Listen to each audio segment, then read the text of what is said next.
Okay, so we are continuing on our series on the book of Matthew chapter 5, at wala po tayong lalaktawan. So, meron po tayong pag-aaralan ngayon na 2 verse lang, no? 2 lang pong verse. And I pray na mag-speak po ang Lord sa atin at gamitin po tayo ng Panginoon upang maipahayag din ang kanyang mga salita. Matthew chapter 5 verses 31 to 32. It was said, Jesus speaking, "Whoever sends his wife away, let him give her a certificate of divorce. But I say to you, that everyone who divorces his wife, except for the reason of unchastity, makes her commit adultery, and whoever marries a divorced woman commits adultery." So ang topic po sa umagang ito ay patungkol po sa tinatawag na divorce. Okay? Ano po ba ang divorce? Divorce is the termination or dissolution of marital obligations. It is defined also as the legal dissolution of a marriage by a court or other competent body. Yun po yung tinatawag na divorce. Lahat po ng bansa sa buong mundo meron ng divorce. Ang nag-iisa na lang po na wala, legally, ang Pilipinas. Pero, meron bang divorce sa Pilipinas? Okay. Sa mata ng Panginoon. Okay. Doon po sa nabasa kanina na teksto, no? Ito po ay kino-quote because Jesus was quoting, no? Jesus is quoting yung pong nakasulat sa Torah. Ano yung Torah? Yung pong Pentateuch, yung 5, dun po sa law. Yung 5 books of the Bible. Dun sa Deuteronomy, kino-quote niya ito, chapter 24, verses 1 to 4. At ito po ang sinasabi sa mga verses na ito. When a man takes a wife and marries her, and it happens that she finds no favor in his eyes, because he has found some indecency in her, and he writes her a certificate of divorce and puts it in her hand and sends her away from his house, and she leaves his house and goes and becomes another man's wife. And if the latter husband turns against her and writes her a certificate of divorce and puts it in her hand and sends her out of his house, or if the latter husband dies who took her to be his wife, then her former husband who sent her away is not allowed to take her again to be his wife, since she has been defiled, for that is an abomination before the Lord, and you shall not bring sin on the land which the Lord your God gives you as an inheritance. Okay, nagko-quote po si Jesus dito po sa Deuteronomy chapter 24. Kung mapapansin po ninyo, ang Panginoong Jesucristo, every time na magko-quote siya, nagko-quote siya sa Deuteronomy halos. No? Doon pinempt siya ng devil, doon po sa Matthew chapter 4, makikita natin, he always quoted doon po sa Deuteronomy, di ba? At sa instance na ito, nag-quote ulit siya, pero dito lang po sa unang bahagi nito. Here, the law of divorce is set. Ito po yung law of divorce, at ang divorce ay hindi bago. Ito po ay luma. Ito ay nakasulat na sa Deuteronomy chapter 24. At kung papansinin po ninyo sa Deuteronomy chapter 24 verses 1 to 4, etong tanong ko, nadidissolve ba ang marriage ng dalawang tao? Based dun sa binasa natin. Nadidissolve ba ng divorce? But before anything else, gusto ko pong sabihin sa inyo na sa pasimula, dun sa Malakay chapter 4, verse 16, the Lord said, I hate divorce. Diba? Ayaw niya ng divorce. Bakit? Kasi sa pasimula, ang plano ng Diyos ay Genesis 2:24. Ang plano niya ganon. Yun ang original na plan ng Panginoon before the fall. But after the fall, because of the wickedness of men, at dahil sa puso ng mga tao nagkaroon ng kasalanan, and then nagkaroon ng law, nandyan si Moses, dahil po dito, nagkaroon tayo ng tinatawag na law on divorce, na set po ito. During the time of the Lord Jesus Christ, meron pong dalawang rabbis at meron pong dalawang school of thought or schools, pag sinabing schools, katuruan, na nagtuturo tungkol po sa divorce. Dalawa po na magkaibang katuruan. At ito po ay itinuturo or hati ang view ng mga tao patungkol po dito dahil bawat rabbi meron silang mga tagasunod. No?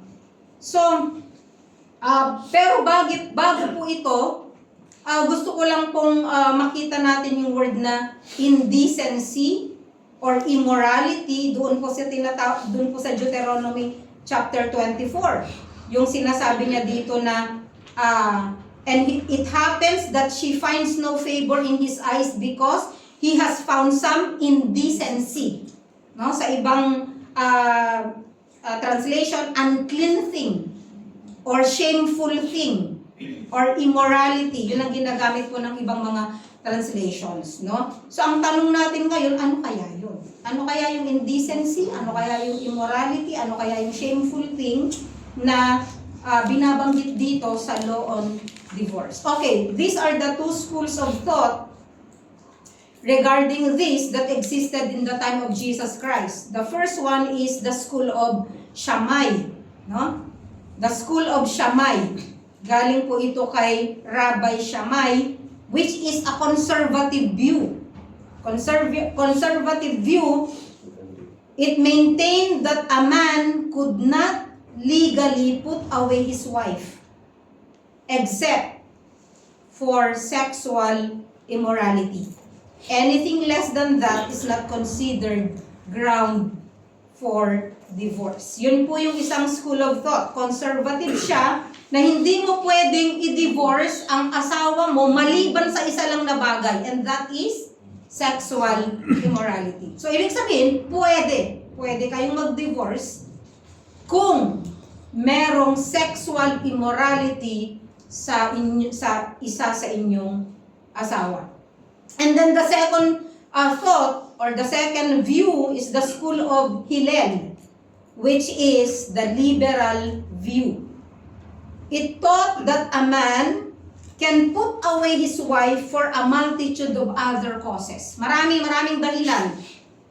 Maraming mga nakalistang dahilan at magbabasa lang ako ng konti dun sa napakaraming dahilan na pwedeng maging grounds for divorce. Pwede mo siyang ihiwalayan. Pwede mo siyang i-divorce. Kaya nga po si Herod the Tetrarch, dun sa book of Mark, chapter 10, may tinanong doon, natanong patungkol sa divorce kay Jesus Christ. It's because ang context nun ay iniisip nila na kapag nagkamali sa sagot si Jesus Christ, makakarating yung sagot niya kay Herod at maaari din siyang maparusahan kagaya ng ginawa ni Herod kay John the Baptist. No? So ito po yung school of Hillel na pwede mong i-divorce ang iyong asawa sa mga napakaraming mga bagay. And Rabbi Akiva wrote a long list, and among these are, when he saw any other woman that pleased him better. Pag meron siyang nakita na mas maganda, mas gusto niya, pwede niyang i-divorce ang asawa niya. Halimbawa, matanda na itong asawa ko, nakakita ako ng mas bata-bata, divorce, okay, pwede siyang mag-file ng divorce. Okay? Pangalawa, when she breaks her favorite dish. Yung plate When she burns his food, pag nasunog yung niluluto or hindi masarap ang yung iniluto, divorce. Okay? When she goes out with her hair loose, ewan ko anong nangyari. Pero siguro it has something to do with the culture, no? Na kapag lumabas ka ng bahay na hindi nakabalot ang iyong buhok, divorce. When she converses with any man, pag meron siyang nakausap na ibang lalaki, hindi siya pwedeng makipag-usap sa ibang lalaki. Divorce. At ito po, when she is a noisy woman. And there is a definition of the word noisy woman. If her voice is heard by the neighbors, kapag nandun ka sa loob ng bahay at naririnig ng kapitbahay ang boses mo, then you are a noisy woman at pwedeng mag-file ng divorce ang iyong asawa sa'yo. Okay, nakakatawa no, pero nag-i-exist po ito. That's why si Herod the Tetrarch, di ba? He was actually committing adultery in the sight of the Lord. Pero kung tutuusin, dahil sinusunod niya ito, di ba? Siya po ay nagko-commit ng adultery at dahil na-rebuke siya, kaya niya pinapatay po si John the Baptist. So marami pong listahan ito. So that yung pong School of Shammai, ito po yung conservative view that you can divorce only sa isang ground, and that is adultery or yung sexual immorality na tinutukoy po ng law of Moses, because that is the law of divorce. At yung pangalawa, yung liberal view that you can divorce your wife kung nandun yung mga nandun po sa listahan, no? At kung papansinin po natin, even today we have the conservative view and we also have the liberal view. Kaya nga, di ba, sa maraming bansa, pag hindi nagkasundo, irreconcilable differences, pwede mong i-file ng divorce. Di ba? Napakarami ng mga pwedeng grounds for divorce, and that is considered also the liberal view na nakikita po natin ngayon. Pero, sa atin po, ganun din po sa church, meron po rin tayong pagkakaiba sa view regarding divorce. No? And napakahirap po natin na i-judge ang isang kapatid na nag-undergo sa divorce. Usually, ang tingin po natin kapag ang isang babae divorsyada, ang isang lalaki divorsyada, ang tingin po natin para silang second-class Christian.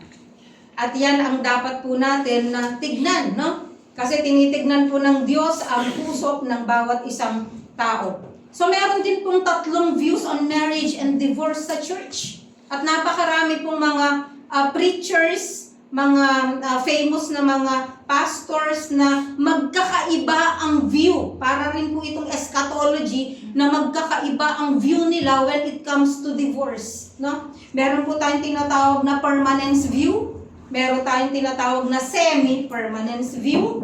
At meron tayong tinatawag na permissive view ng divorce and marriage. Una po, ano po yung tinatawag na permanence view? Yung permanence view, ganito po yun. Hindi ka pwedeng makipag-divorce. Naka-base ito dun sa sinabi na till death do us part, dun sa vow mo. Yung what God has joined together, let no man put asunder. Ibig sabihin, permanent.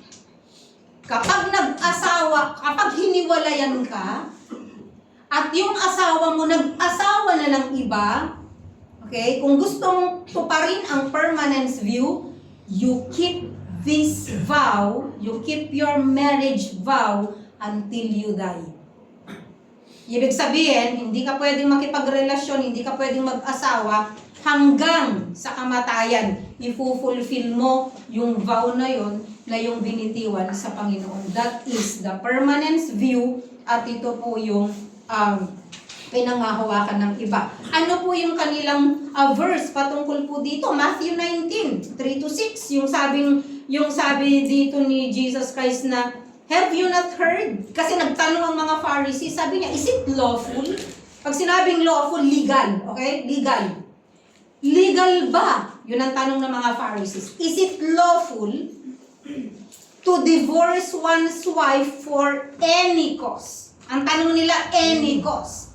So, nire-refer dito yung school of Hillel. Okay? Any cause eh. Kahit na ano na lang, pwede mong i-divorce. Okay? And he answered, have you not heard that he who created them from the beginning made them male and female? And said, therefore a man shall leave his father and mother and hold fast to his wife, or cleave to his wife, or join to his wife, and the two shall become one flesh.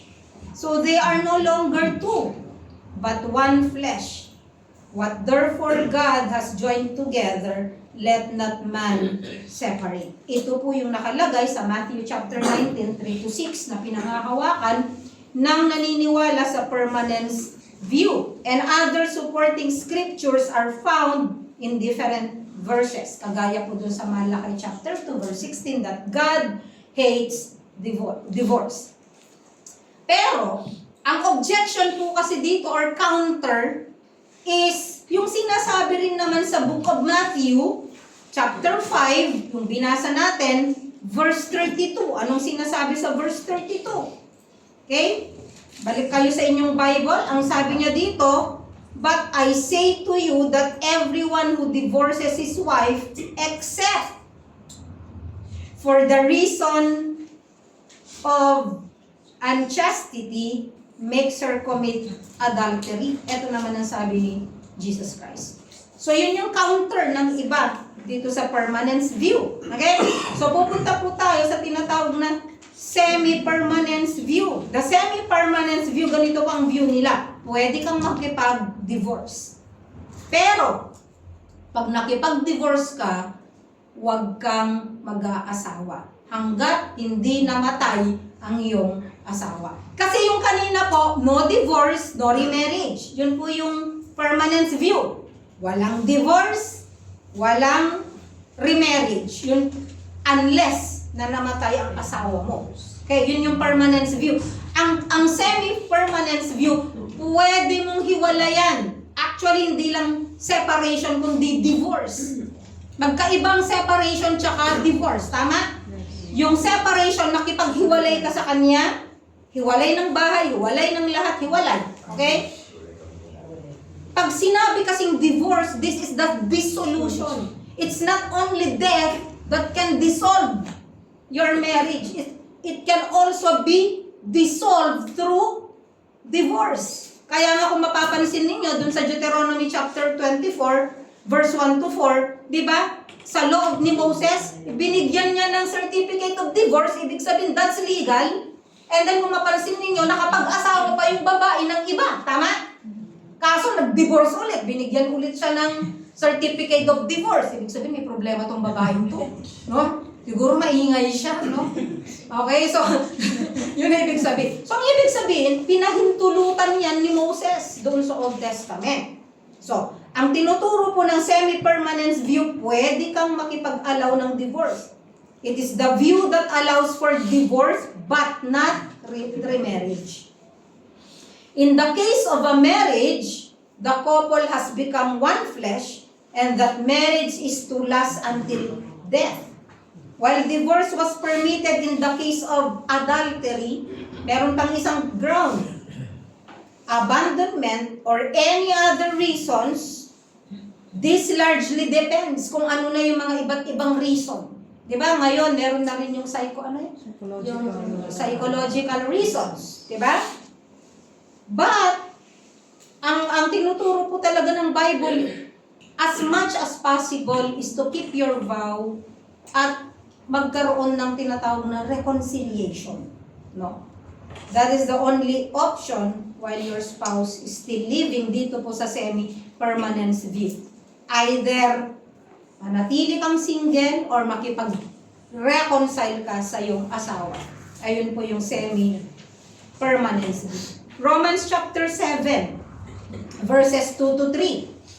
For a married woman, sabi niya, is bound by law, ibig sabihin legal, to her husband while he lives. But if her husband dies, God forbid na ipanalangin yung mamatay ang mga asawa nyo, she is released from the law of marriage. Malaya ka na. Accordingly, she will be called an adulteress if she lives with another man while her husband is alive. But if her husband dies, she is free from that law. That if she marries another man, she is not an adulteress. Yun po yung nakalagay sa Romans 7, verse 2 to 3. To the married, I give this charge. The wife should not separate from her husband. As much as possible, ang wife, huwag makipaghiwalay sa kanyang asawa. But if she does, ibig sabihin, pwede, she should remain unmarried or else be reconciled to her husband. And the husband should not divorce his wife. Okay? Again, meron din po siyang pinanghahawakan na verse. Okay? Sa 1 Corinthians yun, chapter 7, verses 10 to 11. And then, pupunta po tayo sa tinatawag na permissive view. Number 3, permissive view. The permissive view is most likely kung saan mo makikita yung majority ng beliefs at ginagawa po ng mga Christians ngayon. Bakit? Meron tayo kasing tinatawag na one clause permissive. Meron tayong tinatawag na two clause permissive. Clause na CLAUSE. At meron tayong tinatawag na 3 or 4 clause permissive. And meron din yung tinatawag na liberal permissive na view. Ang dami, no? Doon po sa permissive view. Sabi niya, are you a one clause permissive? Ano yun? Which allows divorce. Pwede ang divorce and remarriage in the case of adultery only. Okay? Ibig sabihin, pwede. Pwede kang makipag-divorce. Okay? Sa Amerika, makikita po natin ito. Pwede kang makipag-divorce sa iyong asawa at pwede kang makipag-divorce and pwede kang makipag-remarry on only one reason or basis. Ano yon? Sexual immorality or adultery. Yan lang. Wala nang iba. Halimbawa, yung asawa mo pinatawad mo, nag-commit pa rin ng adultery, pinatawad mo ulit, nag-commit pa rin ng adultery, pinatawad mo ulit, nag-commit pa rin ng adultery. Actually, pwede mong i-file ang divorce based on the law of Moses, kung papansinin po natin. Tsaka dun sa Matthew chapter 5, verse 32, kasi sabi niya rito, except for, sabi niya doon? Except for the reason of unchastity. Actually, itong unchastity na to, hindi lang to tumutukoy sa adultery. Lahat ng ibang reason, ang translation kasi nito sa Greek ay porneia. Lahat ng sexual immorality nandito. Bestiality, pornography. Kapag addicted sa pornography ang asawa mo, you can file for divorce. Kung tutuusin. No? So, ito po yung tinutukoy po dito. Pwede ka mag-file ng divorce. Okay? Now, pangalawa, are you a two-clause permissive? Ano yung two-clause permissive? This allows for divorce and remarriage in the case of two grounds. Ano yung two grounds? One is the case of adultery and the other is abandonment. Abandonment. Iniwan ka talaga. Iniwan ka. We call that abandonment of an unbelieving spouse. No? Saan makikita yun? 1 Corinthians chapter 7 verse 15. No? 1 Corinthians chapter 7 verse 15. Okay? So, yung pangatlo naman, 3 or 4 clause permissive, which allows divorce and remarriage in the case of madami. Adultery, abandonment of an unbelieving spouse, abuse or neglect, at iba-iba na pong mga reason, kagaya nung mismanagement of funds. Halimbawa, sugaro lang asawa mo, inubos niya lahat ang pera nyo, or drug addict siya, or alcoholic siya, or marami siyang maraming mga problema like yung buhay niyo nakataya. Meron kami dating kakilala na actually yung sales lady namin noon, pumasok siya isang araw, hindi siya nakabihis, nakapaa siya. Alam niyo kung bakit? Hinabol sila ng father niya ng itak at papatayin sila. No? Yon. So anong ginawa nila? Anong gagawin mo? Mag-stay ka sa bahay? Okay, so umalis sila. Okay, so that, yan ay kasama po doon sa 3-4 clause permissive. And, yung pang-apat, yung liberal permissive ka, itong kahit na ano na lang. Pwede. Okay, nakikita natin sa Hollywood, pag merong mas maganda, ipapalit ko. Okay? Pwede kayo mag-divorce, pwede ulit kayong mag-asawa ng iba. Okay. So, many actually would fall into the 2-clause view. Kasi ito po yung nire-refer talaga sa scripture. No? Kaya halimbawa, yung asawa ko tamad. No, that's not a ground for divorce. Pagtiisan mo hanggang mamatay ka. Sugaro lang asawa ko, that's not a ground for divorce. I'm sorry. Pagtiisan mo din. No? Talagang ganun. Di ba? Bad breath yung asawa ko, pagtiisan mo. Di ba? Huwag mong i-divorce. Mabaho ang paa ng asawa mo, pagtiisan mo. That's not a ground for divorce. Okay. So ano lang po yung tinuturo ng Bible na grounds for divorce? Meron pong dalawa. Para hindi po natin, para maging open din po yung ating mind. Para kung nandito po kayo sa isang sitwasyon na divorsyado kayo, and you feel that ang Diyos hindi kayo patatawarin, divorce is not the unpardonable sin na sinasabi ko sa Bible. It is not the unpardonable sin. And you stop having this false guilt na nasa inyo at yung ibinibigay at ibinabato rin ng tao sa inyo. Because there are 2 grounds for divorce in the Bible. No? Gusto ko pong i-quote si John MacArthur sa kanya pong view on divorce and remarriage. Ang sabi niya dito, the first is found in Jesus' use of the Greek word porneia, yung binanggit ko kanina, Matthew chapter 5 verse 32 and Matthew chapter 19 verse 9. Ang sabi niya, this is a general term that encompasses sexual sin. So, ibig sabihin, lahat ng sexual sin ay included dito sa tinatawag na to, hindi lang adultery. Ano yon? Adultery, homosexuality. Meron kasi mga kinakasal, na-realize mo pagkatapos mong ikinasal, homosexual pala yung asawa mo, you can divorce and you can remarry according to this, no? Kasi porneia kasama siya. Homosexuality, bestiality, which is actually perversion. Perversion ng mga to.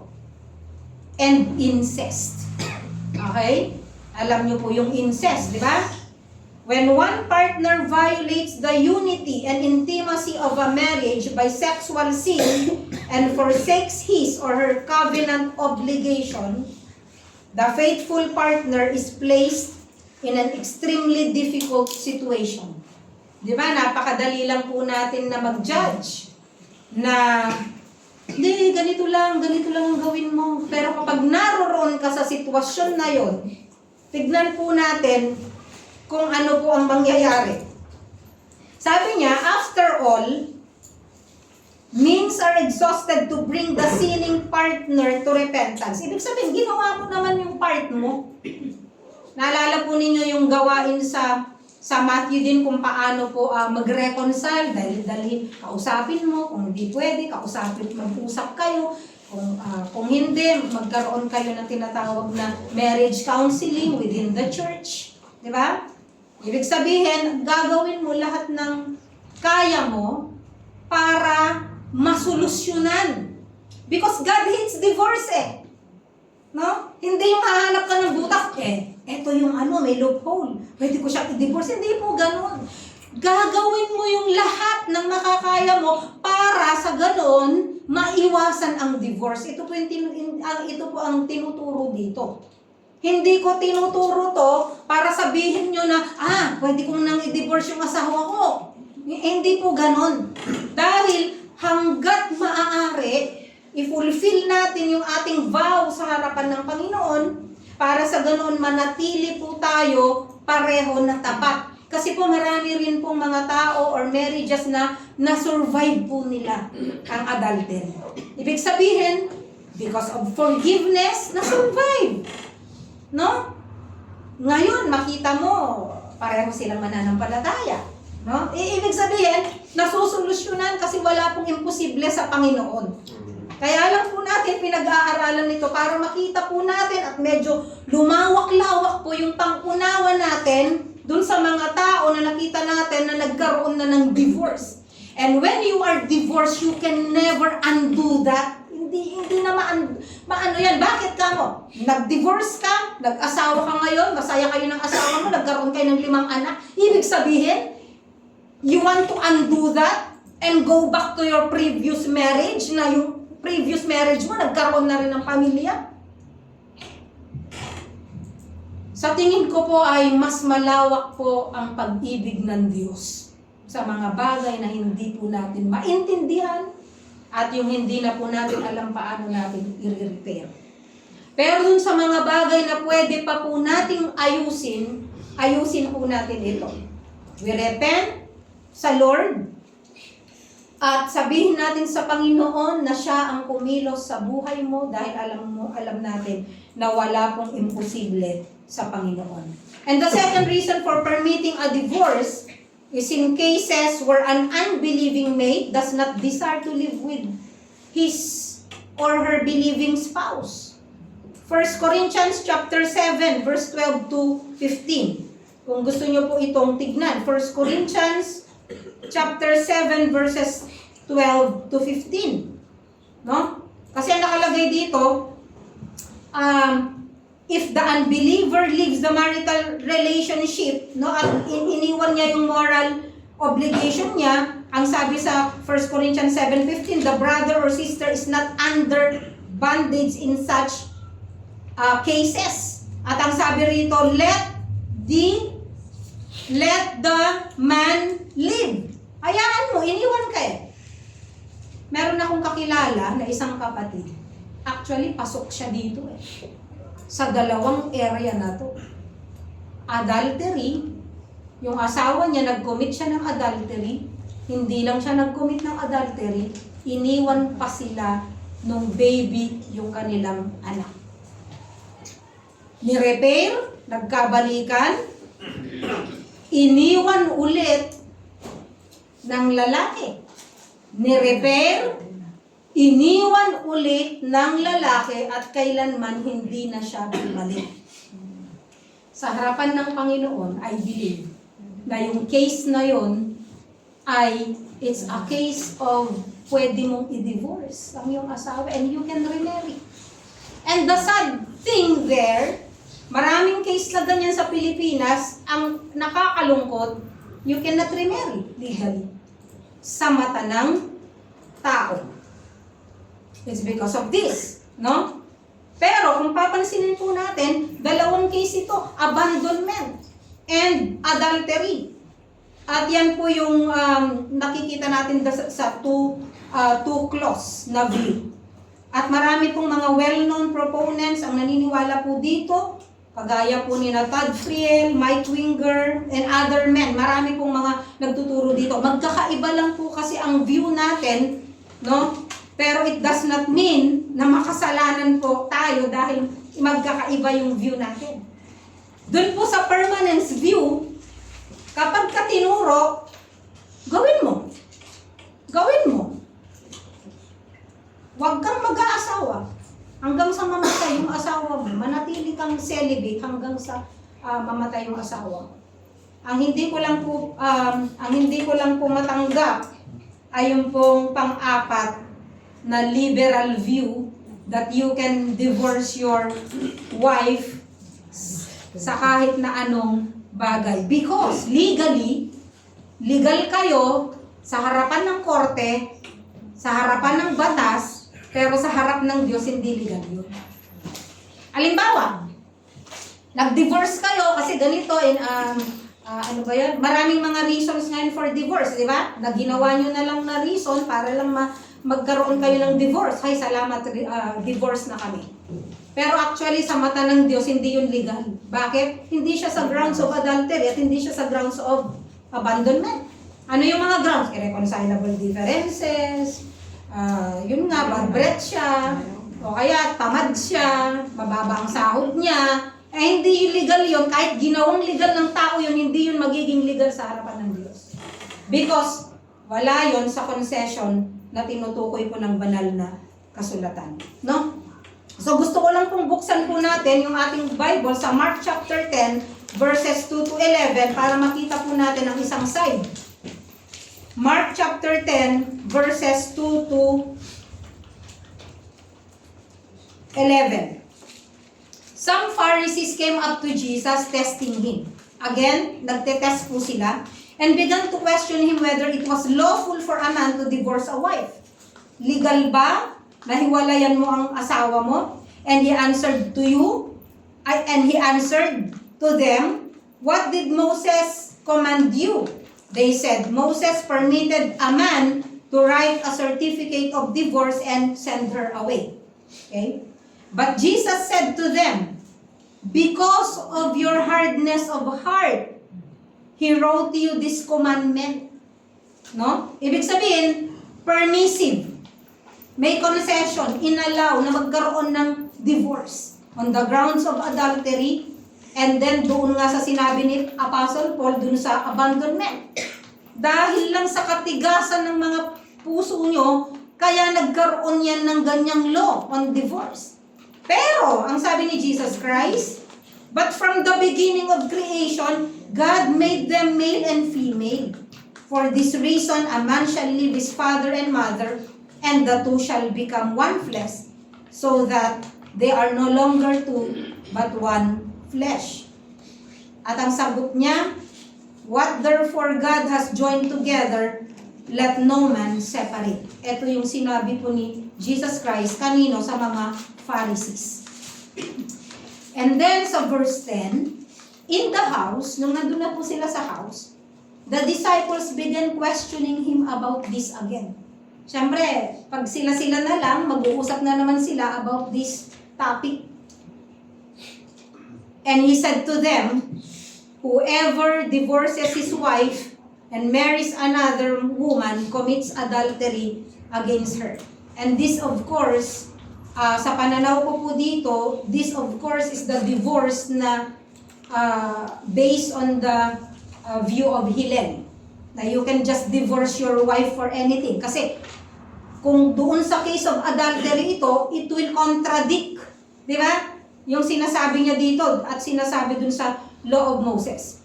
And if she herself divorces her husband and marries another man, she is committing adultery. So yun po yung sinasabi ni Jesus Christ dito sa Mark chapter 10 verses 2 to 11. So meron ng dalawang biblical grounds for divorce na pinag-aralan natin. Pero kagaya po ng sinabi ko, yung confession, forgiveness, reconciliation, and restoration are always the first steps. Divorce should only be viewed as a last resort. Pero nga, sa panahon nga ngayon, marami nga ang nagdagdag pa ng ibang grounds for divorce. Ano po yung mga yon? Maaaring yung iba, pwede mong sabihin na oo nga, pwede nga. But I don't want to go beyond what the Bible says. Sabi nga ni Apostle Paul sa 1 Corinthians chapter 4 verse 6, huwag kayong lumampas dun sa sinasabi ng banal na kasulatan. Mahirap kasi na lumampas tayo or dagdagan natin yung sinasabi ng kasulatan. Learn not to exceed what is written. So the most frequent additional grounds for divorce are these: spousal abuse, emotional or physical, child abuse, addiction to pornography, drug and alcohol use, crime and imprisonment, mismanagement of finances such as through gambling addiction. Pero, kung titignan po natin sa banal na kasulatan, wala po dito, none of this can be claimed to be explicit biblical grounds for a divorce. Kung titignan natin kasi wala yung salitang child abuse Di ba? Wala yung salitang addicted to pornography. Although pwede natin ilagay yan dun sa case of adultery kasi ang translation niya doon, hindi sa adultery lang, kundi porneia, which means any sexual impurity or sexual sin. Pero yung iba, kagaya ng drug and alcohol use, it's not a ground for divorce. Dalawa lang ang sinasabi na ground for divorce, and that is adultery and abandonment. So that does not necessarily mean though that none of them are grounds for divorce which God could approve of. Kagaya ng sinabi ko, hindi naman po siguro na naisin ng Diyos na ikaw ay manatili sa isang tahanan at yung asawa mo laging may hawak na baril or itak at sa tingin mo ay meron siyang psychological na problema or maaaring he is into drugs na he needed to be rehabilitated, pwede mong iwanan ang iyong asawa. You can separate. And for any other reasons, apart from adultery and apart from abandonment, para po sa akin, ay pwede kang mag-separate, but you should not see that separation as a stepping stone for divorce. Kasi po yung iba tinitignan nila na, makikipag-separate ako and after that makikipag-divorce ako. Parang stepping stone. No. That separation should be a time for restoration, for prayer, for reconciliation, for restoration. Ibig sabihin, it's not a time for dating or a time for finding another person na mapapangasawa mo. Hindi po ganun yung binabanggit, no? Kundi, as much as possible, aayusin po natin ang ating mga pagsasama. And if there is a risk, lalo na po sa mga bata, if there is a risk for the children, separation is a good and appropriate step. Talaga kung ganyan, because of the fall, hindi natin maiiwasan. Because of sin, hindi natin maiiwasan na magkaroon po ng separation and even divorce, even sa atin pong mga immediate family members. That is the fall of man because of sin. Pero kagaya po na sinasabi ko lagi sa John chapter 10 verse 10, the thief cometh only to steal, to kill, and to destroy. He comes to destroy your families. Nandyan siya lagi para wasakin ang pamilya natin, nandyan siya lagi para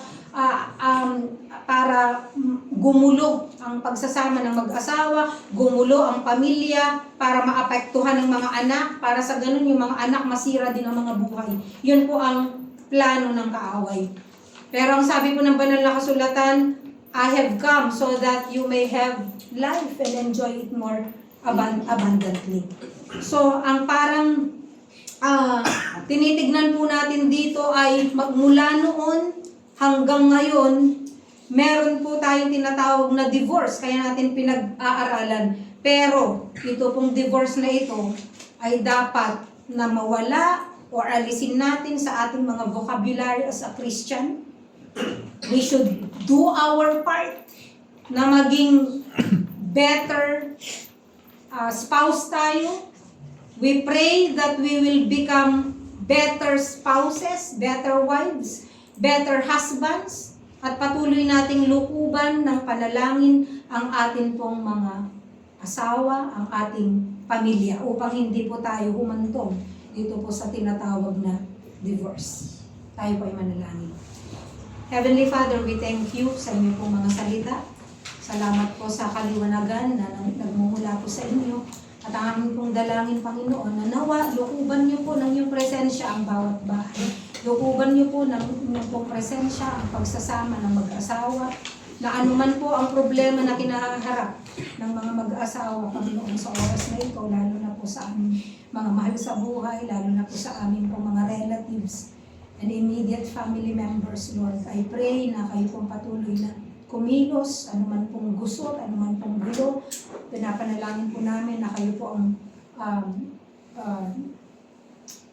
maglagay po ng, magbigay ng miracle, Panginoon, upang sa ganoon ay mabuo po ang mga families na patuloy na winawasak ng kaaway, at kayo po ang magpatibay pa lalo sa mga pamilya na matibay na dahil kayo po ang siyang naghahari.